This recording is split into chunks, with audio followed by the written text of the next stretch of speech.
Artists ought to be writing about what they do and what kinds of procedures they go through to realize a work, what their presuppositions in making the work are, and related things. If artists' intentions and ideas were more accessible to the general public, I think it might break down some of the barriers of misunderstanding between the art world and artists and the general public. I think it would become clear the extent to which artists are just as much a product of their society as anyone else with any other kinds of vocation. Hi, everyone. Thank you for coming. I'm Bartholomew Ryan. I'm an assistant curator here at the Walker Art Center, and I'm joined by Hito Steyerl and Liam Gillick, two artists who are in the exhibition. So we were just listening to Jason Moran, the great pianist, sampling a talk or an interview with Adrian Piper from the early 70s. This project came out of a residency that Jason did here at the Walker in 2005, I believe. I thought it was a nice way to kick things off because, of course, Adrian is making a statement for how artists can take control of their own mediation, but also how they have a certain responsibility to a public and to audiences and to sort of connect to this broader groupings out there. And I thought it was kind of food for thought that might circle back in during today's conversation. So this lecture is made possible by generous support from Aaron and Carol Mack as part of the Mack Lecture Series. And I also want to acknowledge Casey Kaplan for supporting this program. I'd like to personally thank Laurel Jensen and Mia Lopez for their commitment during the process of developing this talk. So I'd also like to say that we're almost at the end of the 9 Artist Opening Festival. There's only 2 events left after this one. Natasha Sadr-Hajijian is performing at 4 p.m. just out here on the Rock. It should be a fairly short performance, is my understanding. And then at 8 p.m. tonight, Nashtio Mosquito will be giving a performance in the Garden Terrace room upstairs. So I hope you all come back to that. And we do want to make this conversation fairly informal, and we'd love to have questions or suggestions or feedback or whatever from the audience. So do bear in mind that this event is being recorded. So please, if you want to speak, just wait for one of our great people from Visitor Services to bring you a microphone. So one of the fascinating things about the work of Hito Steyerl is its restlessness. Since the 1990s, she has become one of the leading voices among artists who play with the conventional formats of the documentary genre, borrowing from its reputation for objectivity while acknowledging its ongoing history as a means of propaganda and indoctrination. Yet her mode of engagement with these questions has evolved as rapidly as the dematerialized digital world itself, ebbing and flowing with new breakthroughs in pixelated resolution, escalating social media engagements, the ever-shifting and evolving world of internet memes, YouTube, virility, 3D animation, and digital printing capabilities. Steyerl is equally known for her writing as for her moving image work. Her theoretical and performative essays range across many topics related to the contemporary art and culture, including the evolving nature of the image in a post-digital world and the increasingly networked relationships between image and identity in an era of social media. Her texts operate alongside her moving image works, though she sees them as related but independent pursuits. Notable texts include essays such as Documentary Uncertainty, A Thing Like You and Me, In Defense of the Poor Image, Is a Museum a Factory, The Spam of the Earth, Withdrawal from Representation. And I should say that a lot of these texts are collected in this book, Hito Steyerl, The Wretched of the Screen, which coincidentally the cover was designed by Liam, and it's available in the Walker shop if you want to grab a copy. So Steyerl has had solo exhibitions at the Art Institute of Chicago, Eflux in New York, Picture This, Bristol, Neuer Berliner Kunstverein, Moderner Musik, Stockholm, amongst others. And group exhibitions include the current Venice Biennale, the Taipei Biennial, the first Ural Biennial, the Guangzhou Biennial, etc. Steyerl is based in Berlin and is here for a few days, which is great. Now, Liam, Liam Gillick's career has been situated along lines that privileged a determined opacity against a universalizing transparency, a philosophy that takes place on the level of language, form, and content, and represents an ethics of practice that is deeply articulated across his many texts, projects, exhibitions, collaborations, and public lectures. It should be said at the outset that for Gillick, the idea that form and content would unite into a cohesive unity of intentions, what he refers to as the singularity problem, is deeply suspect. And one of the features that marks his art making is a determination that these strands should exist as parallel tracks, informing each other certainly, but never meant to cohere in a single work. His practice in general refuses to decide on a definitive site in which the art exists. Rather, he insists on multiple points of engagement. And perhaps in distinction to Hito, a lot of Liam's sort of fictional texts over the years have occurred alongside or in direct relationship to his exhibitions. And they include texts such as McNamara from 1994, Erasmus is Late, Literally No Place, from 2002, and Liam also has a kind of more essayistic practice, and a lot of you will probably be familiar with some of his responses to various questions in the art world, probably, but the best known one is Contingent Factors, a response to Claire Bishop's antagonism and relational aesthetics. Liam's solo exhibitions include The Woodway, Whitechapel, London, in 2002, short texts on the possibility of creating an economy of equivalence, Palais de Tokyo, and the retrospective project, Three Perspectives in a Short Scenario with Rotterdam, Kunsthalle Zurich, and Kunstverein München, and the MCA Chicago. So you guys all have these bios with you, so you can review them later for anything that I've missed. Of course, these two have received a number of accolades over the years and so on. So maybe to get things going, I thought I might play a slightly Terry Gross role in that I want today's conversation to sort of maybe start off with just thinking about writing as a practice and maybe ask some questions that are, in a sense, sort of pretty basic, but that I'm really curious about. So, Hito, how do you think of how I've situated your writing in relationship to your art making as something that happens sort of alongside it, but is something you feel is quite distinct? Is that a correct assertion? Yes. Well, first of all, yeah, I wasn't trained as an artist, so I don't know how artists do this. No, I was trained as a filmmaker, and then I started writing simply in order to earn money to support my practice. I started working as a journalist, basically, and writing articles for $30 a page or something for many years. And in this situation, the last thing you do is write about yourself. No, you don't. You don't write about your own practice. It's simply not being done. It doesn't feel right. There's a division of powers somehow in documentary practice as a whole. So in that sense, I tried to keep these tracts really distinctly separate from one another. Just because, because I think at the moment artists are almost being forced to mediate and to publicize and to enhance their own practice via writing. So I think, in reference to the song, which actually is really beautiful, no, I think there is nothing that artists should do per se, right? And whether they write or not is something that completely depends on the practice. But I have to say also that lately this distinction between my filmic practice and my writing started to collapse.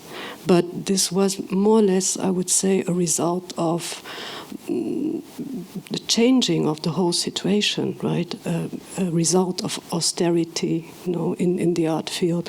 So there's nothing like a predetermined position I have towards writing. It keeps changing, and I think now, more or less involuntarily, it starts seeping into my other practices as well. Can you expand a bit on how austerity contributed to that? It was very simple, right? At the moment when all the commissions collapse for video works, then writing has always been, I think, in the art field, a traditional way also to somehow strategically withdraw and downsize. And I think that's what I'm forced to do right now. So I really try reconsidering writing as a different form of practice. Okay, well, I know we'll probably get back to that in a little while. So maybe, Liam, I would sort of ask you the same question in terms of your writing practice in relationship to sort of your art making more generally. Yeah, for me, it always started from a position of being aware of the power of writing, as it were, or the potential power of writing. So as a student, for example, I was aware that I was, even at the time, at a turning point between the desire of the art school to be an autonomous site within the university that was not subject to academic rigor in any meaningful sense, that could be an extension of some of the battles that had been fought or people felt had been fought in the late 60s and early 70s. And therefore, you saw that the encouragement or the context for writing within the art school there was completely separated out from your work, as it were. So that caused me to work in two different directions. I kind of challenged this separation to a certain extent. So I refused to engage with we had to write a kind of short written thesis, and I refused to be accountable or be taught or tutored during that period on the grounds that it was a requirement and I would produce a written text, but I was not going to be taught or tutored about it if they were not going to teach or tutor me about making art. You see what I mean? The art school was based on an idea of open practice with no division between any one field and another, and there was no teaching as such, so I resented and refused to be taught as a writer. That means that that's the starting point, right? So after that, it's always a battle for me. I don't have the same pragmatic kind of origin. I'm jealous of it, and I think it's reflected in Hito's amazing writing, the fact that she's had this practice of writing and literally practicing and literally doing things and putting them out, creating certain barriers and borders. For me, it's always a problem. I would somehow try to withdraw it. I would deny it. A lot of early exhibitions have no writing in them.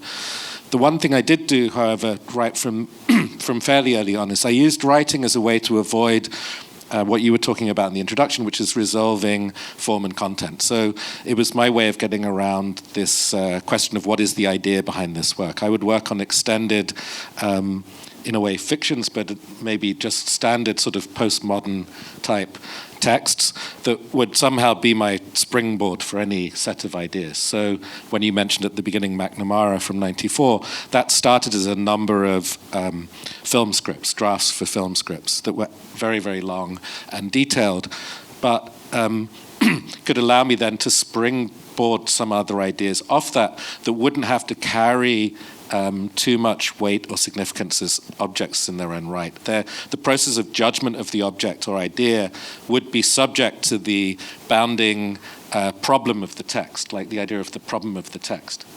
And this is what I find interesting about a lot of the texts in Hito's book, which I think is a really good book, is that it both problematizes the idea of writing and has this kind of sometimes a tone where it's really goes off on a kind of track, and very powerful, even angry kind of track. But at other times it's also just an accounting for certain things. Yeah. And it's really important, I think. Yeah, there's something, I mean, just to jump into maybe how you write or what happens when you read a text by Hito, for me at least, is that there's an enormous amount of intelligence there and sort of new thinking and ideas, but it's also, there's a way in which you don't kind of languish in quotations of Adorno and Benjamin, or at least you'll quote them, but you don't really often bother to sort of cite where that's from or something. There's a kind of a freedom to how you use all of these sort of markers that are out in the world and fold them into your texts without getting bogged down by the sort of very distinct sort of academic processes of acknowledging those sources in your thinking. And it leads to quite a sort of strong playfulness and I think ability to access your thinking as you write. And I've asked you, I've sort of asked you about that before because I was sort of wondering how that developed in your work, and maybe it does come from this journalistic background of deadlines or something, but I think part of the answer is in when you write. So could you talk a little bit about when do you get your writing done? Because you're quite a busy person and you're fairly prolific. So I write most texts 4 a.m. when my daughter's still asleep. And also on airplanes, because there's no Wi-Fi. That's great. You can't get distracted. But I have this really mercenary attitude towards writing, right? Writing is a profession in a way, and it has a certain economic framework, and which was really helpful because in a way I don't take anything I do very seriously, I have to say, when writing, not either. So it's in a way also a field where it's easier for me to try out certain things, and not be too concerned about what happens. I mean, I'm old enough to have used typewriters, and I'm interested in this shift in terms of writing because, like in the Thomas Bernhard book, The Loser or The Losers, where the piano is this taunting object for the person who is no longer playing the piano, the typewriter used to sit there and kind of taunt you as this thing, as this kind of unused object.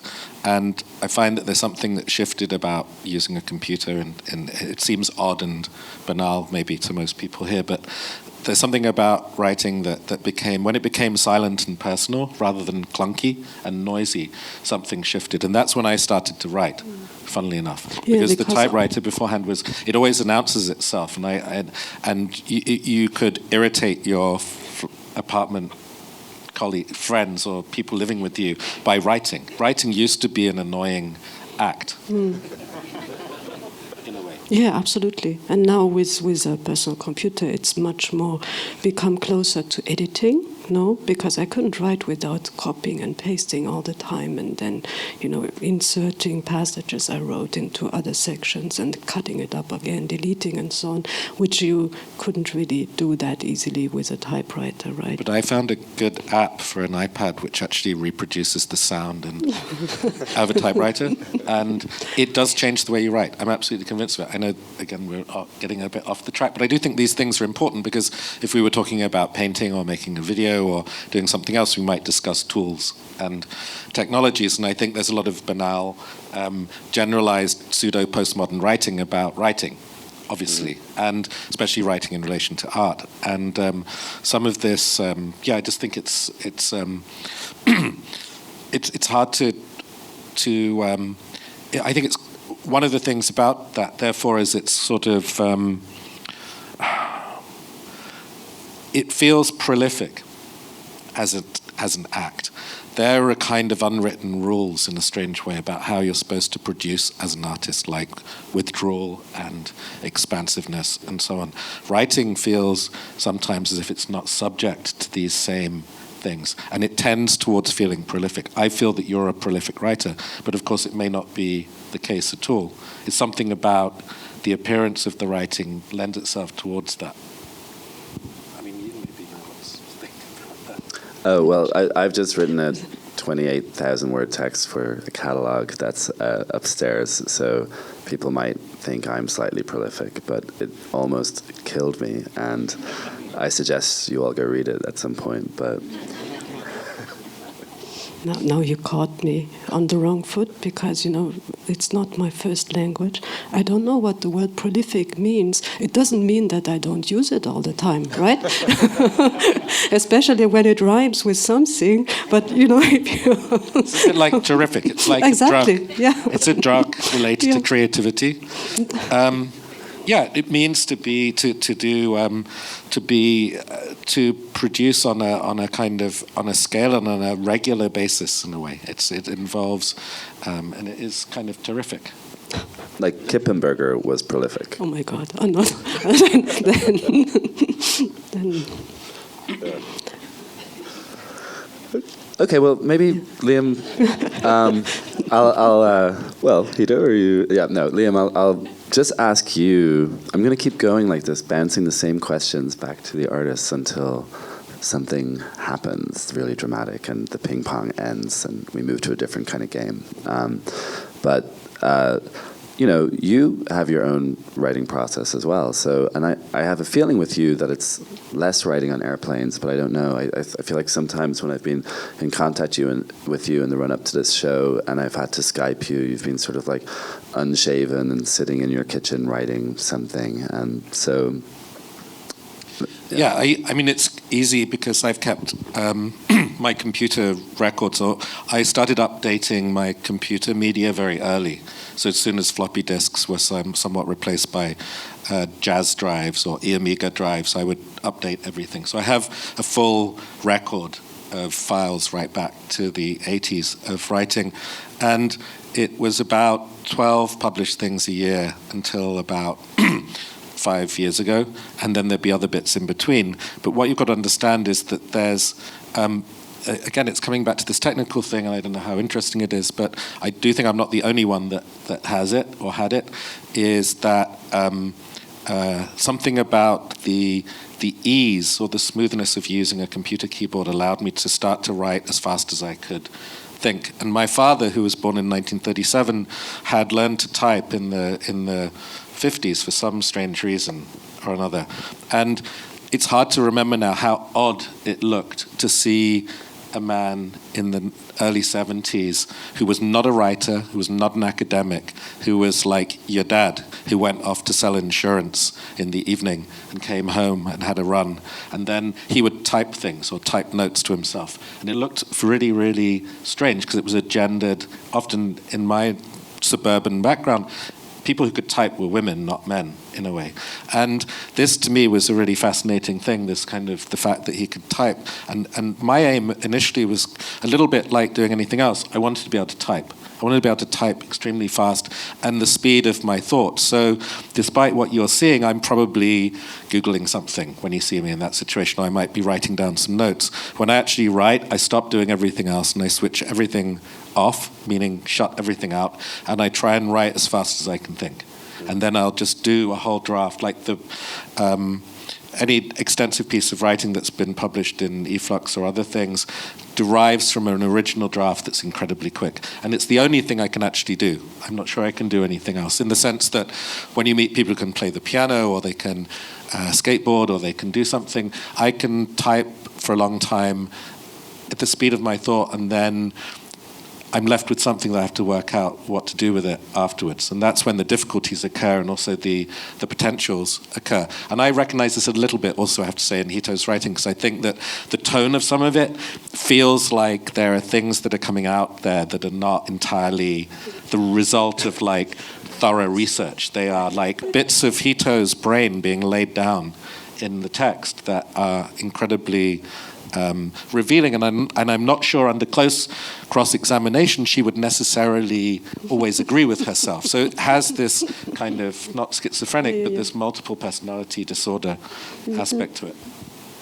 Yeah, I completely agree, but I also think maybe there's a shift in writing occurring, in the sense that writing is not necessarily, I think even in artist writing, it was a long time about saying the truth, or at least saying something that people would believe in and that they would defend. But I don't really think that this is necessarily the case. I mean, certainly not in my writing. It's about projections, right, and speculations, and about thought experiments. And I might disagree with many of what I write the next day. So, but coming that's fine. back to something that Bart mentioned at the beginning, there is this problem now that, and often in art schools and even in curatorial programs, that there is the obligation to write or account for yourself, to explain.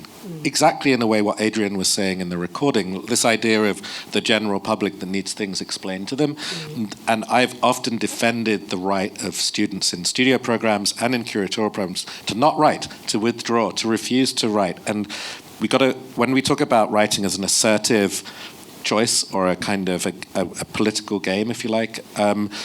You also have to understand the sense of writing as a refusal, the refusal to account for yourself, the refusal to explain yourself, or the introduction of someone else's writing as something alongside your own work. And it's an odd thing. I think it's one of the aspects of this exhibition is quite interesting, is the way that it reflects the curators. I think Bart, as a curator, has somehow played a little bit with how the artists account for themselves. In some way, he's given everyone a lot of space to have something within the book, but also the way the, what do you call them, labels or information is written up.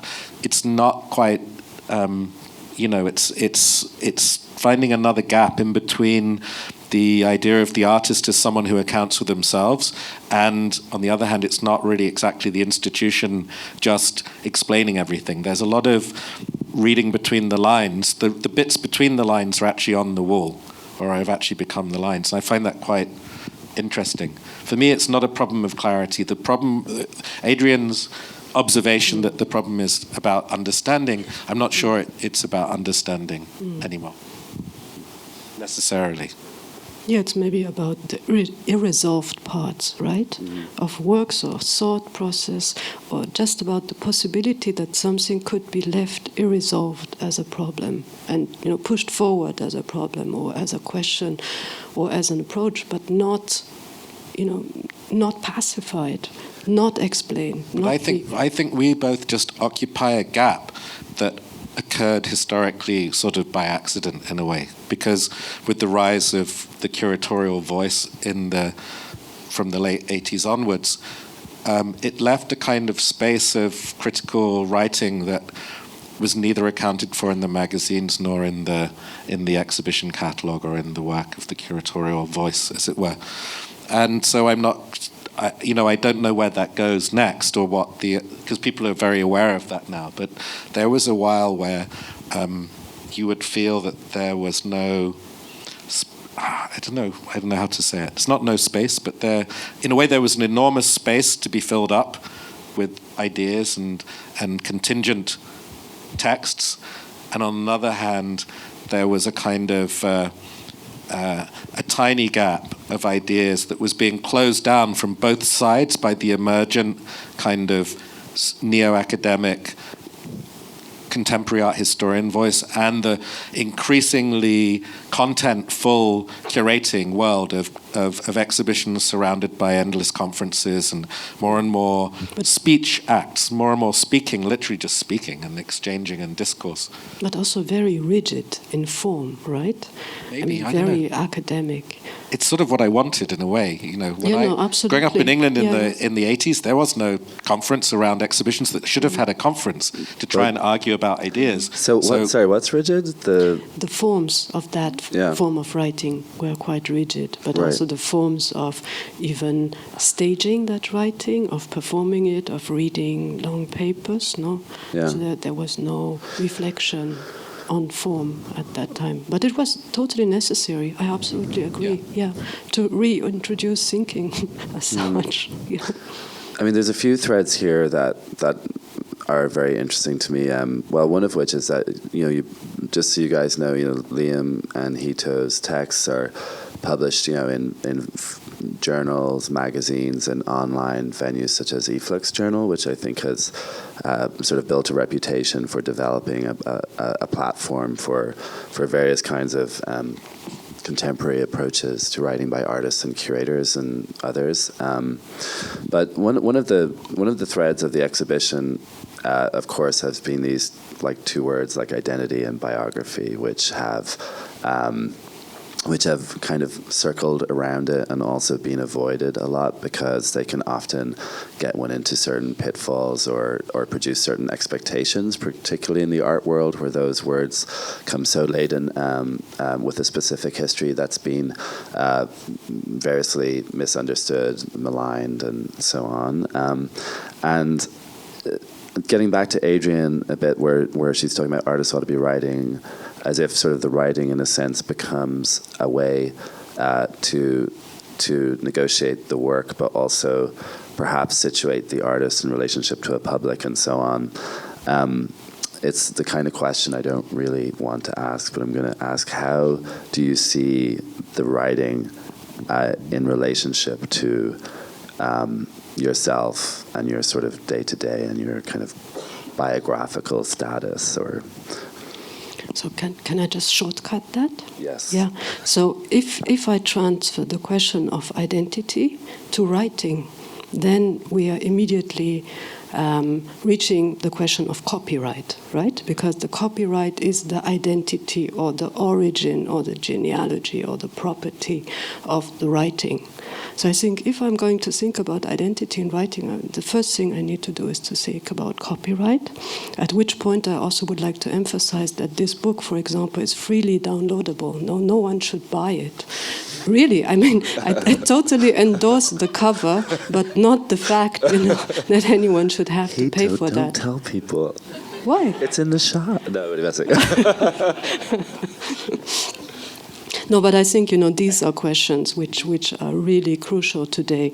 How is writing being circulated? Who does it belong to? Who is trying to, own it or privatize it or control it? No.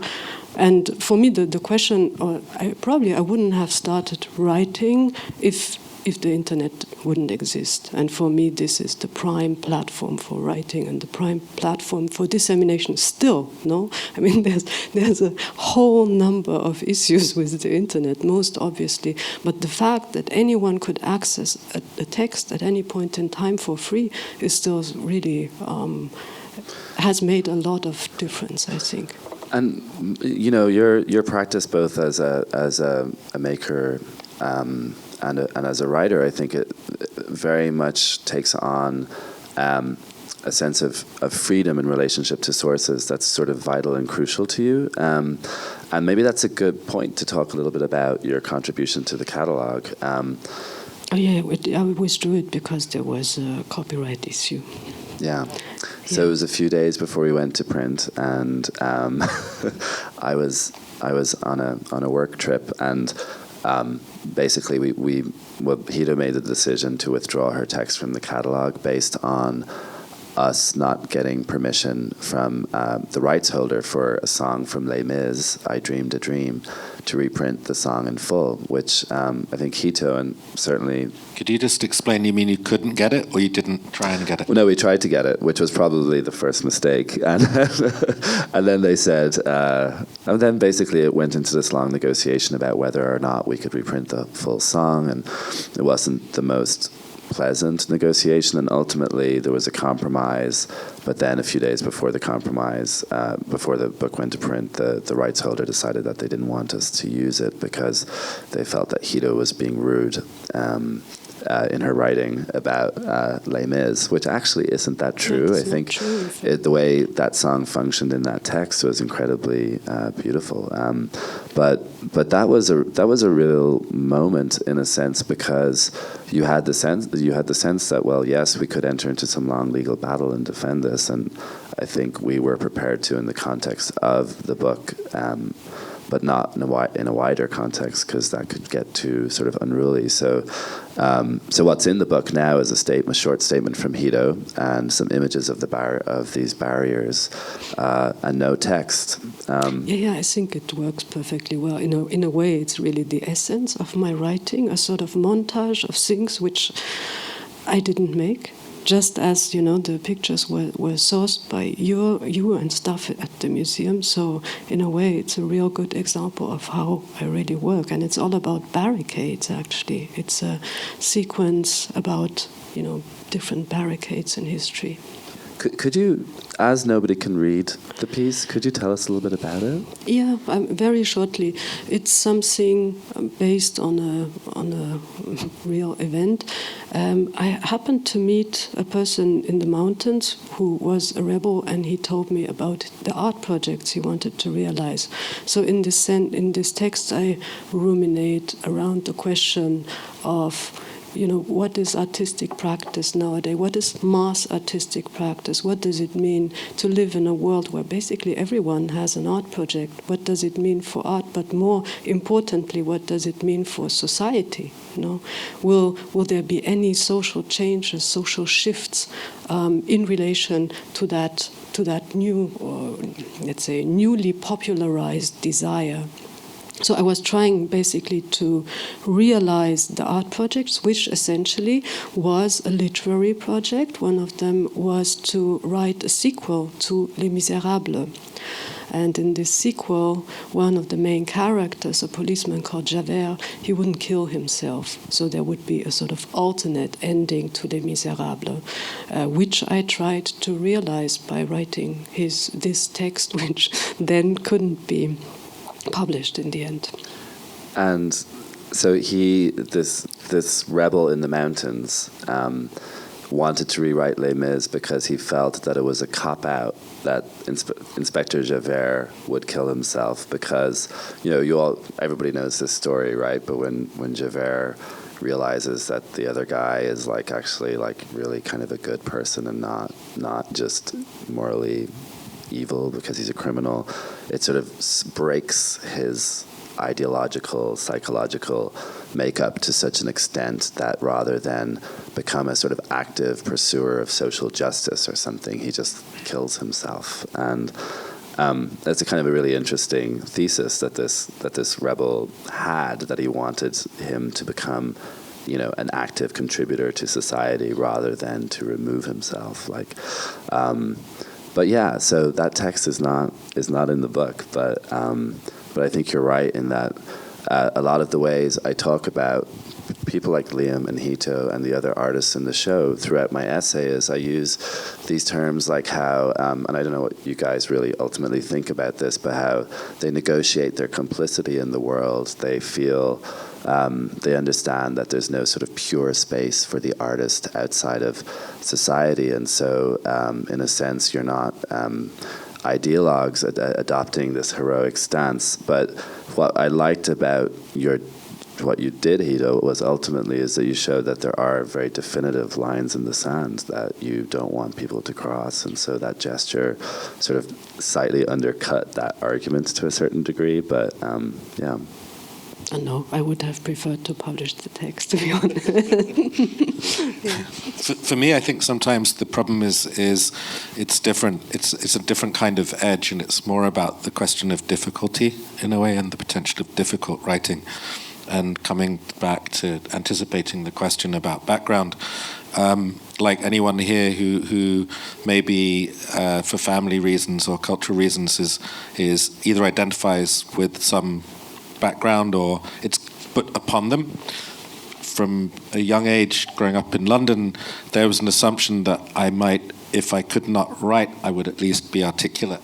But beyond that, because of my Irish background, that I was given a certain extent a free pass about the rules of grammar. There was an understanding or a kind of projection that somehow the great achievement of Ireland in the modern period was writing. And there is no Irish art, so that's a pointless task to even, as if you carry these things somehow, I mean, which is ridiculous. But this was a projection. So what it meant is I could find pleasure in writing, at least, at some level, but also a pleasure in a kind of, I was allowed to have a certain degree of difficulty within the writing, whereas my friends or fellow students or other people were subject to different kind of rules. And this was sort of important. And it remained something for me, the fact of the writing of an artist is something to argue with or something to find potentially difficult.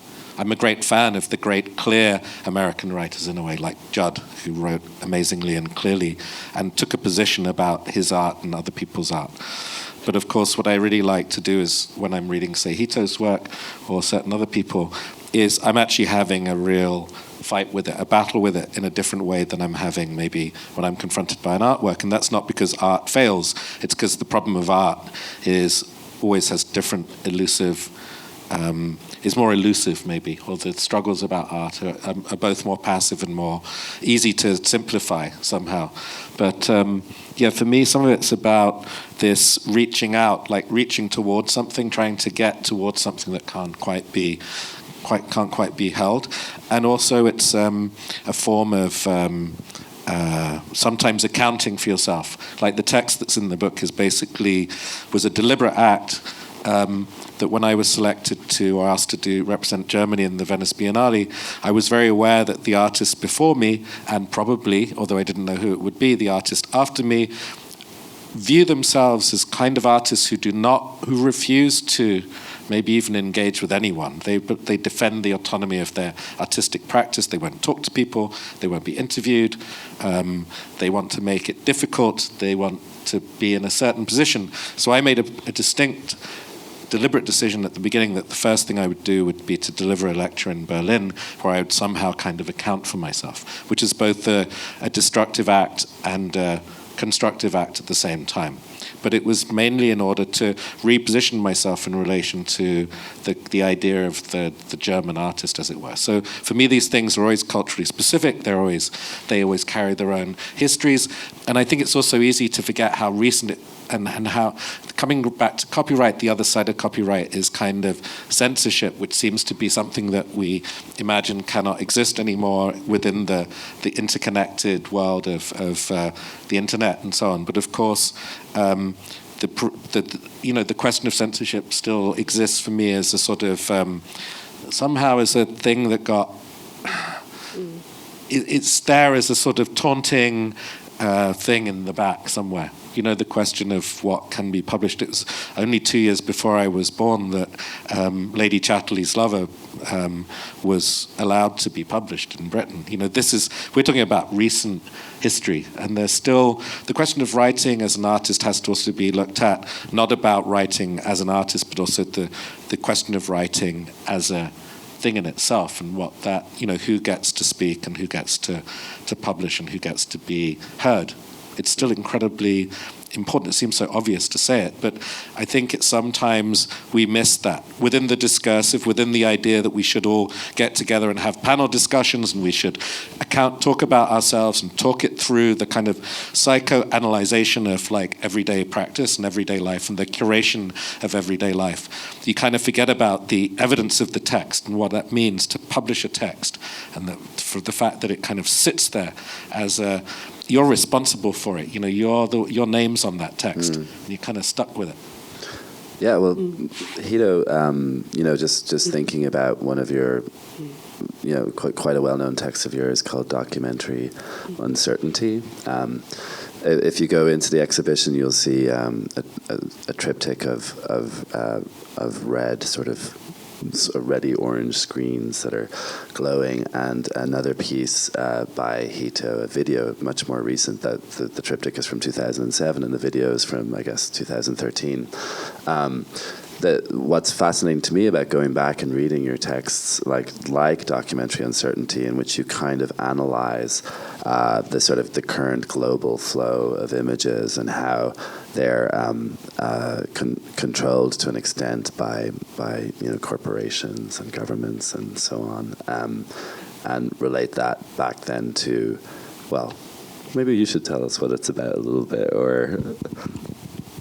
I would like to go back, because I realized that, or it became clear to me that I think nowadays the questions of censorship or being accountable for the things you write will apply in a really massive and unforeseen way 20 years from now, when basically everything you write and any single thing that's ever been on any of your hard disks will become fully searchable.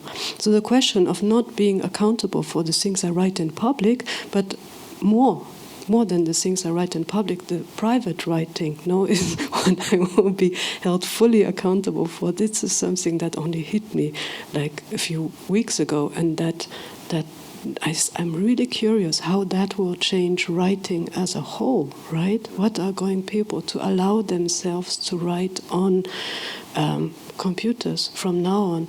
for example, censorship, I think, of course, there's many places where real censorship exists, but I think in Western countries at least, censorship is mostly self-censorship, right? So how will this be extended in relation even, to letters, to personal writing? How of course, will this change writing? One or two people have glibly pointed out that this apparent surveillance and ability or gathering of data and private emails and so on will allow you under the Freedom of Information Act to go and get back the things that you erased accidentally, or when you lost your phone, or when you lost your computer, you've actually got a backup sitting somewhere in Langley or somewhere else, and you can just demand to see it. They will sell, premium memberships very soon. You can even upload your files to your account. But I think some of this stuff, in a way, it's a bit like talking about formalism in when you're really talking about abstraction, that some of these things are about the idea of writing as an act and what it means structurally and politically, and some of it's about how does it function for an artist themselves. And I think that you can, I think if you do write a lot, from my perspective, there's always the possibility of exchanging ideas at different speeds. This is the first thing. And secondly, there's the idea that you can somehow, it sounds like, I shouldn't say it, but you say it to me sometimes. You can reject an entire component of the work, potentially, if you write quite a lot. And you also view your writing often as the work itself. So therefore, people can reject aspects, or they can come into the work in different directions. Now, this seems obvious, and it might be also true of many people here, but it has... So what do you mean reject? You can say reject certain... Literally, of your work. Yeah, you can just say, well, I am uninterested in approaching the work from this direction. I only find it useful or functional coming at it through the writing. And of course, I was aware, even as I was young, someone like Robert Smithson, I was interested in him via the writing and not via the stacking of mirrored plates in the corner of a room, which I was not sure how significant that was necessarily. And I still think that, for me, this is a way that writing can function. That it's not about controlling the discourse around your work necessarily. It's about shifting the points of access and how the points of access to the work change in terms of temperature or volume or base or something like that. We've been here for a while now, and I was thinking it might be good just to have more of a conversation with you guys as well. So if it's okay with you, yeah. If it's okay with you, maybe if we get the microphones ready and just if anyone has questions, be sure to let me know. Is anyone curious? Great. Okay. Elise, maybe if you just wait for the microphone to come down. Thank you.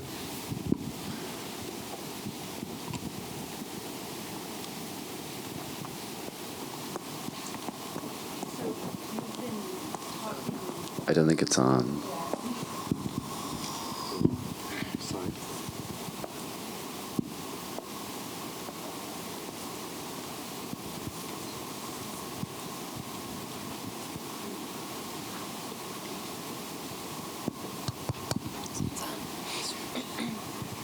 Oh, well, maybe you just ask the question and I'll repeat it.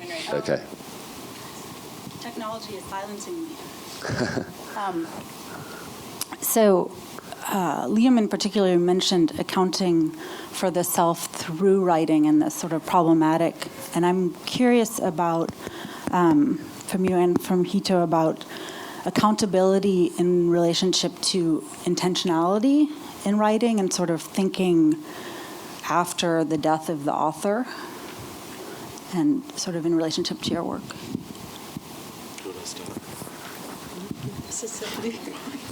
Certainly, I made it very differently to Hito.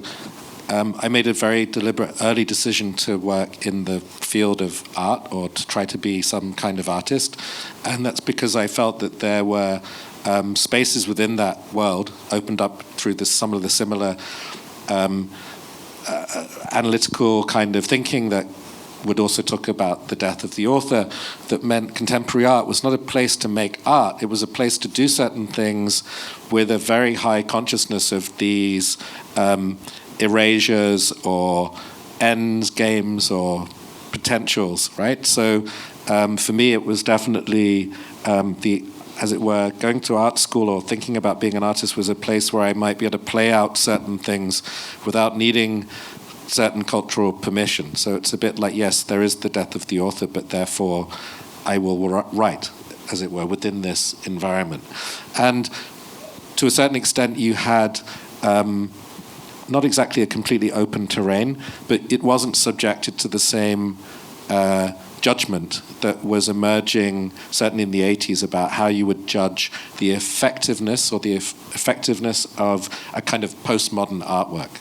And where I went to art school, I mean, I was here in 1995 for a show of British artists who were all exemplary of this kind of postmodern way of understanding how you make work. The work is somewhat personal, somewhat transgressive. This is Brilliant, which was a very, famous Walker exhibition of what was, the YBAs, basically. Mm-hmm. And Liam was in that show and then, I guess, decamped from the YBAs around that time.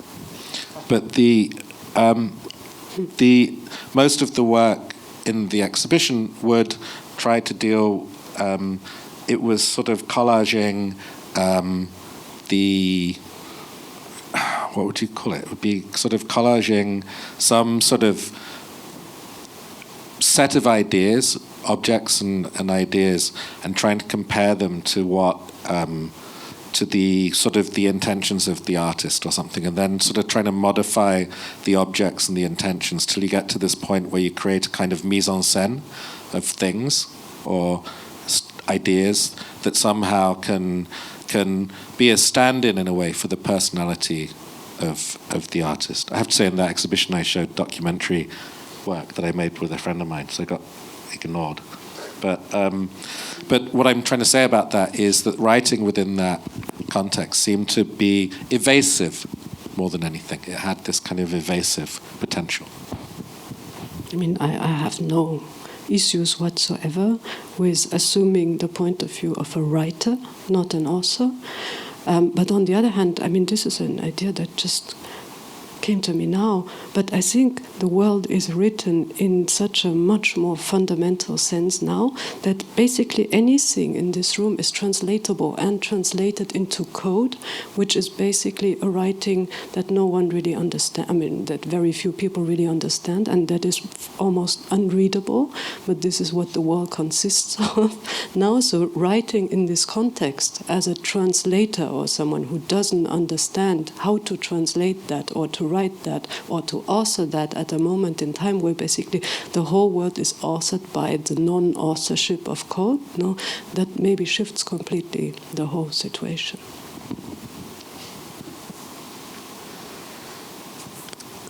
Hi. Yeah.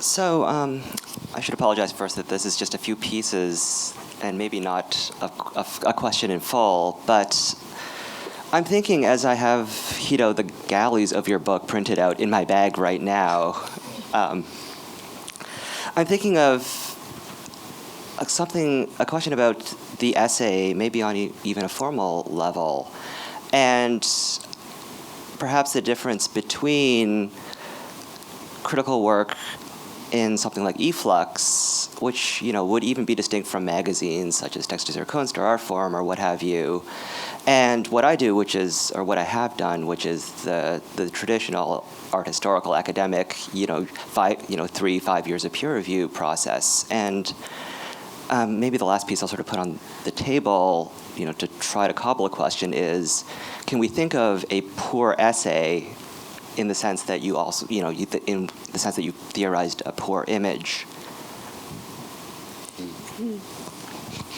Yes, hang on. I found that on Facebook. It's not mine, but anyhow, so someone remarked that Tumblr is the contemporary peer-reviewed journal, because it's subject to the reviews of so many peers, yet it's sort of the poor peer review, if you like. I don't know what a poor essay would be, but it happens all the time, right? Well, what's a poor image? Maybe that would help people.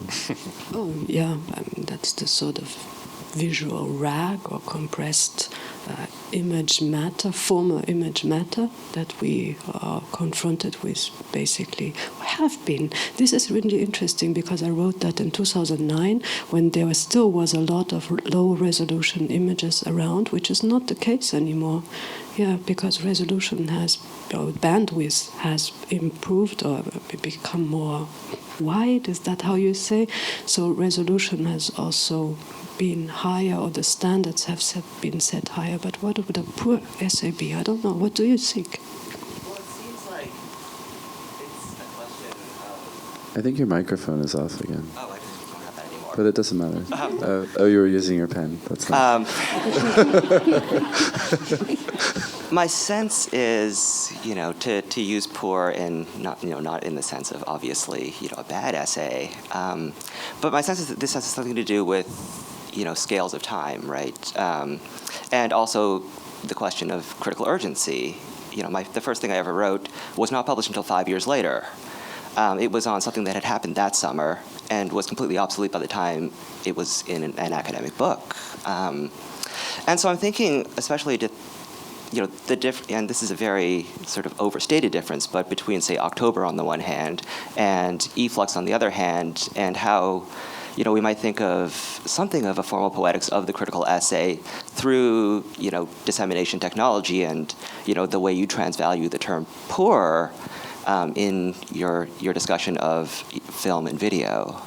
But for me, something's going to happen, and it's fascinating for me to see in the emergence of the new contemporary art historian who started to appear, and it creates new potentials and new stresses. It immediately renders the classic sort of the magazines that were the authorities, even when I was a student, which was already was October and Art Forum, it seems to me there's room for something. Something will happen because there's too many people around thinking hard about time and dissemination of ideas and focusing very hard on what's frankly often also a battle between art history and curating as well, not so much focusing on the artist as such. But this has to create something new. And I think your question you answer your own question in the question because you talk about a lack or a need or an urgency or a something, or even a game with time and giving more time. And that is something that I find fascinating. I don't think either of us are, as such, kind of anti-academic. I mean, yes, I'm anti-academic, but I'm not anti-people studying at a high level, thinking hard, looking carefully, and trying to analyze what's going on. I find it extremely exciting. Yeah, also slow writing as such is something that really needs to be defended. No, it's just that the editing process should probably take 5 years, but the writing process, that if that could take 5 years, it would be wonderful. No. Well, maybe Adrian's song could be revised to art historians about to be writing, as in, that finding the venues to do that, because I can understand it must be very frustrating not to have a more casual space in which to disseminate your work, or your thinking. But these issues have been true for art at various points, right? Or trying to be an artist. They've been true for curating. There's no reason why things can't change or shift. There's no reason why, and it's true that there are specific, there are kind of differences still that exist between different countries about how they deal with academic dissemination and distribution and study, but it needs some work. It needs a little bit of focus, and it needs some politics. It needs some collectivization, some organization, and some visions about how to do things without it being purely a vision of a neoliberal or corporate kind of rationalization. And it will happen, but it's stubborn and difficult to make that happen. It's kind of difficult, but it's necessary. for me, it just seems really obvious there's room for more either journals or publications or something, but I don't have the answer. I don't know how or what form they'll take. Okay. Other, Pamela? Oh, sorry. Yeah. We're going to go there first. Well, I've got kind of a question that kind of bleeds out of what you're saying here, which is the idea of an audience when you're writing. Who are you writing for? I mean, you started off and you're saying not wanting to take the track of autobiography, but then who? And I love the phrase of leaving bits of brain on the page, because I love this. And you talk about the speed of writing as well. But how do you, as in terms of your practices, and I guess all three of you, move into the room of the space of who you're writing for, as it telescopes to, like in the case of writing for an institution, you take on a certain role as a writer. You have a set parameter of thoughts, and how does that affect the creative idea that births the writing in the first place? Hito? Well, I mean, this also affects my other practice as someone who was trained as a documentarist. And in that practice, I really learned one thing. I'm sorry, it sounds a bit cruel, but to completely disregard the audience or whatever anyone might expect or want, and be staunchly and radically loyal to the subject and to the issue, and just focus on that. Because otherwise, I have the feeling that I, at least, would get lost, because I have no more. I don't think anyone nowadays has the means to really imagine who the audience is. The audience is a set of misunderstandings and chance encounters and serendipity. You never know who you're going to talk with or who is going to, misunderstand, hate, or engage with whatever you're saying. So in that sense, it's unpredictable, and that's a good thing for me.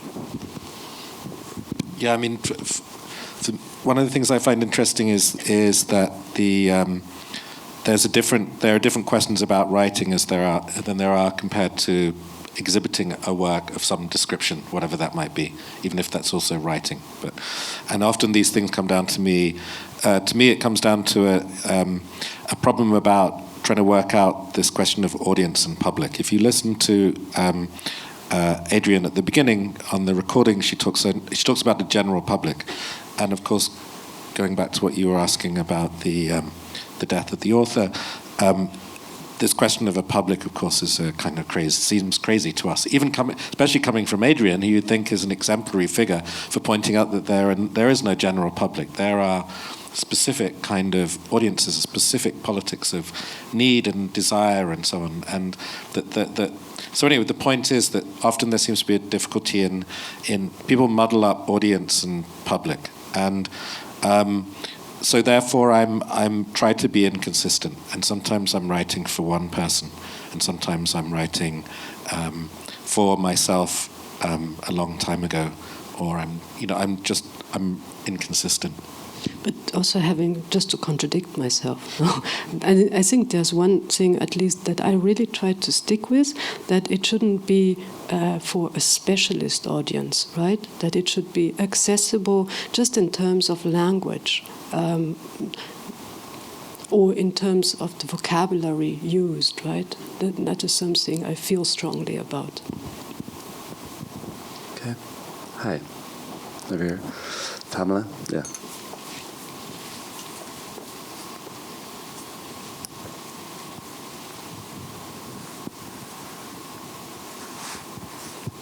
Hi.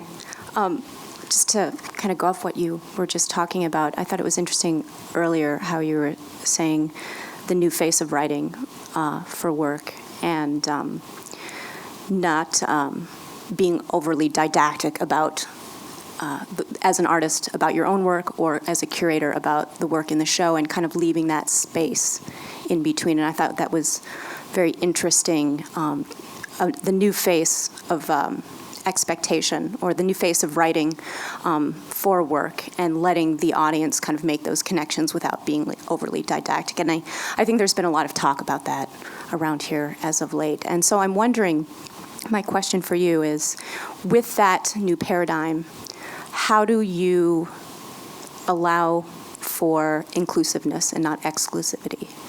How do you invite people to meet the work? Because I think to a certain degree there's an expectation historically in like indexical kinds of spaces like museums or more organized gallery spaces that there will be a catalog or there will be didactics. And when that is removed, I think there can be a feeling of there's no entry point.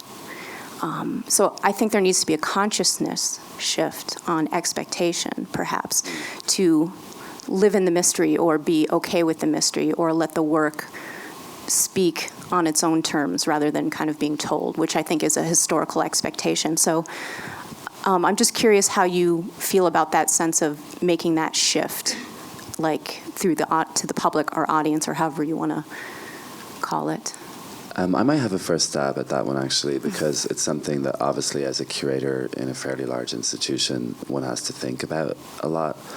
And I do think there is something about a lot of contemporary art that's actually very accessible and very easy to work with, but that people think that it's not supposed to be easy or that you're not supposed to be able to work with it. That, like you say, people have, and maybe this is because you have a big spanking building or there's a lot of sort of just very obvious things that create this sort of somewhat elevated exclusionary potential.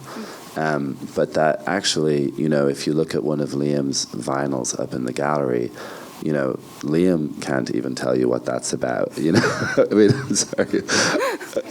Make a crack at it. Yeah, as could I. But the point is, I don't want to get too like it's like anything you want it to be. But there's a way in which you can read it. We all probably understand what those words mean, and then you can sort of compose what that is for yourself. But I think very often, like you say, there is this idea that that other people, specialists, the art, whatever, just know so much more than you do. And it's a real issue with museums. How do you actually change that expectation? And for me, in relationship to this show, I think it's having a lot of work that people can actually access. There's a lot of narrative, there's a lot of content, and also the show kind of looks nice. Like there's nice things to look at, and I think people, respond to that a little bit. But that's just my initial response. But I don't know.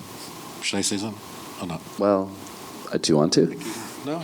Hito, would you like to? Let's start with Liam. For me, it's a political question in the sense that I think that the problem, of course, is how do you deal with difference and collectivity at the same time as kind of contradictory drives, in the sense that we want to recognize difference, but that we also have to find ways to be together or to be in the same space.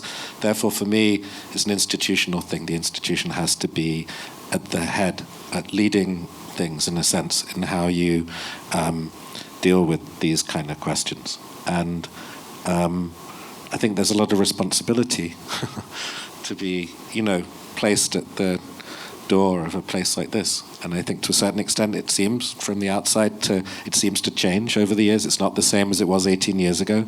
It's changed. In other ways it's become more chic, and in other ways, and more kind of intimidating. In other ways it seems to have more, it's certainly doing exhibitions which are reflecting something of our time.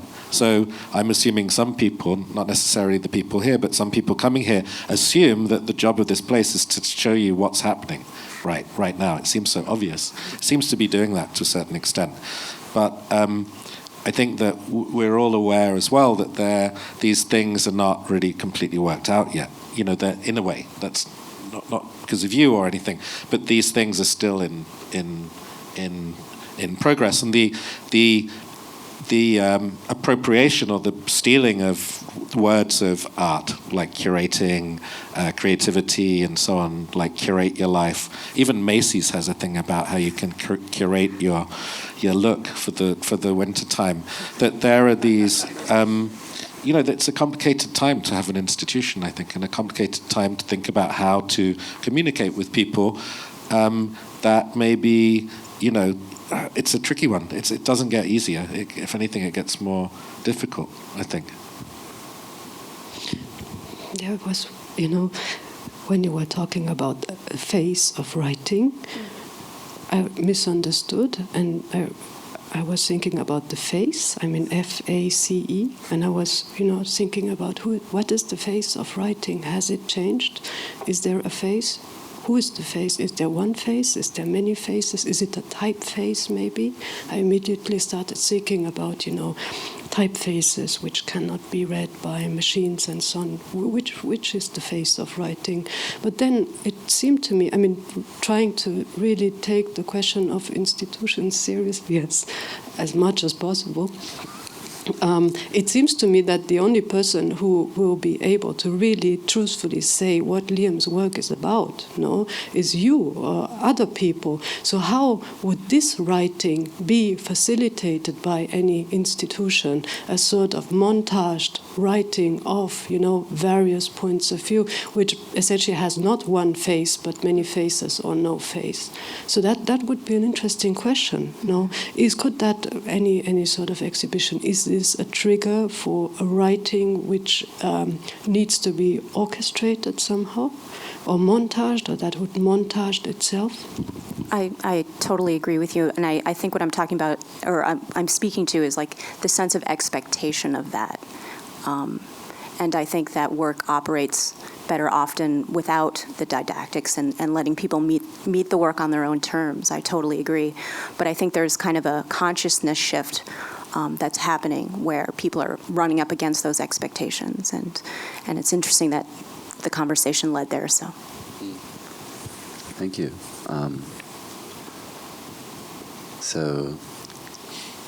Maybe, I guess we have time for one more if anyone has one. Okay, well, that's great. Thank you all for coming. It was really enjoyable for me, at least. And thank you, Hito. Thank you, Liam. And please join us for the performance at 4.